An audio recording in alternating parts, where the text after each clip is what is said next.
को corona virus संक्रमण की वजह से गुरुग्राम के एक अस्पताल में निधन हो गया। मुजफ्फरनगर के चरथावल विधानसभा सीट से विधायक कश्यप ने गुड़गांव के मेदांता अस्पताल में अंतिम सांस ली। कश्यप योगी सरकार में राजस्व एवं बाढ़ नियंत्रण राज्य मंत्री थे।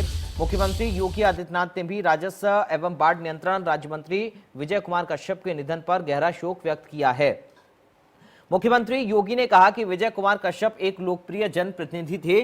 सीएम योगी ने कहा कि प्रदेश सरकार के मंत्री के रूप में उन्होंने सदैव अपने दायित्वों का कुशलतापूर्वक निर्वहन किया।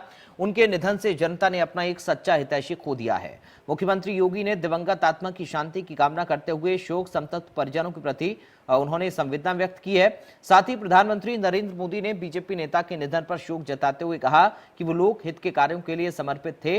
मोदी ने ट्वीट किया, बीजेपी नेता और उत्तर प्रदेश सरकार में मंत्री विजय कश्यप जी के निधन से अत्यंत दुख हुआ। वे जमीन से जुड़े नेता थे और सदा जनहित के कार्यों में समर्पित रहे। शोक की इस घड़ी में उनके परिजनों और प्रशंसकों के प्रति मेरी संवेदनाएं हैं।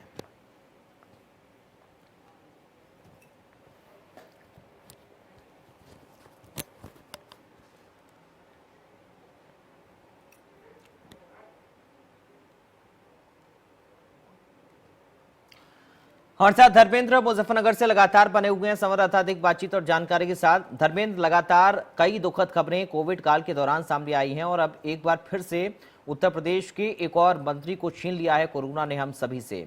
किस तरह की जानकारी मिल रही है और उनकी तबीयत को लेकर डॉक्टर्स क्या कुछ कह रहे थे और अपडेट आपके पास क्या है?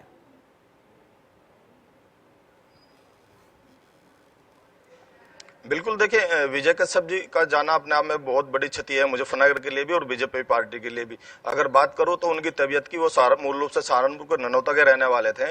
पिछले हफ्ते जब वो कोरोना संक्रमित हुए थे तो अपने आप को उन्होंने ननौता में ही आपको आइसोलेट कर लिया था और वहीं पर उपचार जारी किया। तबियत बिगड़ने के बाद में उनको जो है वेदांता हॉस्पिटल गुड़गांव में जो है भर्ती कराया गया था। वहां पे भी 2-4 दिन पहले भी उनकी तबियत खराब होने की बात आई थी और मुख्यमंत्री जी के हस्तक्षेप के बाद उनको जो है रेमडेसिविर इंजेक्शन उपलब्ध कराया गया था। उसके बाद में 2 दिन तक उनकी हालत स्थिर रही, लेकिन देर रात उनकी हालत जिस तरह से बिगड़ी है और बिगड़ने के बाद में उनका देहांत हो गया है, उसके बहुत बड़ी क्षति कहीं ना कहीं मुजफ्फरनगर को इस मंत्री के रूप में कहीं ना कहीं उठानी पड़ेगी। और जनता के रूप बात करूं तो जनता के बीच में उनकी सौम्य बिल्कुल छवि थी, जो उनके पास जाता था, बड़े प्यार से उनको बैठाकर उनकी समस्याओं का सुनकर उनका निदान करते थे। मुजफ्फरनगर में लगातार चरथावल विधानसभा से वो 3 बार चुनाव लड़े। 2007 और 2012 में वो चुनाव बीजेपी पार्टी से लड़े थे लेकिन हार गए थे। 2017 में चुनाव जीतने के बाद में अपने जो निकटतम प्रतिद्वंदी थे उनको 24,000 मतों से उन्होंने सपा के प्रत्याशी को जो है हराया था। उसके बाद में उन्हें नहीं लगता था कि वो इतने जल्दी मंत्री बन पाएंगे। सभी लोग जिस तरह से चुनाव जीतने के बाद में भागदौड़ में, मंत्री बनने की भागदौड़ में थे, लेकिन वो अपने घर में शांत बैठे थे। जब उनको पता लगा, उनके पास सूचना आई, तो वो बिल्कुल कहीं ना कहीं उनके खुशी का ठिकाना नहीं रहा था। उसी के चलते हुए बाढ़ नियंत्रण विभाग में जो है उनका दायित्व योगी जी ने सौंपा था, उसकी बखूबी वो निभा रहे थे और बड़े ही सौम्य स्वभाव के समझे जाते थे। कोई भी उनकी तरफ से उनके लोगों के मन में कोई शिकायत अभी तक नहीं थी, लेकिन उनका जाना कहीं ना कहीं लोगों को दुख का विषय दे गया। बिल्कुल धर्मेंद्र, क्योंकि विजय कश्यप जी के जाने के बाद लगातार जो ट्वीट सामने आ रहे हैं, लोगों की शोक संवेदनाएं सामने आ रही हैं। खुद मुख्यमंत्री ने, प्रधानमंत्री ने इस बात का जिक्र किया है कि जन हितैषी नेता एक खो दिया है। जनता ने उनके इलाके की समस्याओं को बखूबी तरीके से दूर किया करते थे, आम जनता की परेशानी को सुनते थे। जिस तरीके से आप बता रहे हैं कि जनहित से जुड़े मुद्दों को हमेशा वो तवज्जो देते थे और लोगों की समस्या का समाधान करने की कोशिश करते थे। जनता से जुड़े हुए, जमीन से जुड़े हुए नेता थे। फिलहाल घर परिवार में किस तरीके से माहौल बना हुआ है, क्योंकि जाहिर तौर पर शोक की लहर है, क्या कुछ आपको जानकारी परिवार की तरफ से मिल पा रही हो?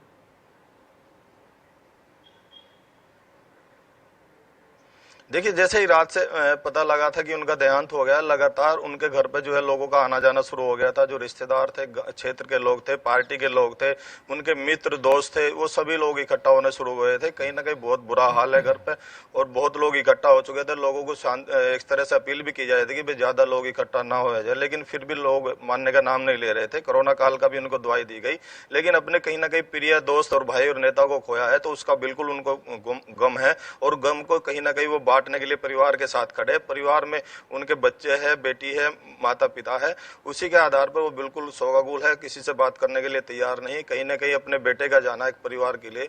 चलिए, बहुत शुक्रिया आपका धर्मेंद्र, तमाम जानकारी और इस बातचीत के लिए। और इस बीच बड़ी खबर